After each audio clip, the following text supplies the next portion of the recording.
Bhavnagar university કેમ્પસમાં વિદ્યાર્થીઓ વચ્ચે થયેલી અથડામણ હિંસક બનતા વિદ્યાર્થી સુરક્ષાને લઈને ગંભીર પ્રશ્નો ઉભા થયા છે। પાર્કિંગ મુદ્દે થયેલી જૂની બોલાચાલીની અદાવતમાં એબીવીપીના સહજાનંદ કોલેજ પ્રમુખ પ્રિયરાજસિંહ પરમાર અને તેમના મિત્ર હર્ષ ચૌહાણ પર જીવલેણ હુમલો કરાયો હોવાની ફરિયાદ નોંધાઈ છે। પોલીસ ફરિયાદ મુજબ 9 જુલાઈના રોજ પાર્કિંગ મુદ્દે પ્રિયરાજસિંહ પરમાર અને અમન આસિફ ખોખર વચ્ચે બોલાચાલી થઈ હતી।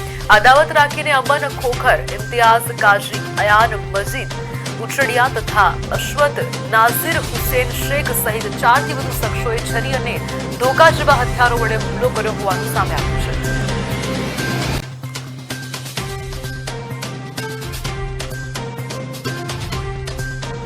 એમણે એમની ઉપર ગાર્ડી ગેટની બહારનો જે ભાગ છે એટલે કોલેજ કેમ્પસથી ઘણે દૂર ત્યાં આગળ ફરીવાર કાંઈ માથાકૂટ થઈ અને એમને મારવામાં આવ્યો એવી રજૂઆત અમારી પાસે કરવામાં આવી છે।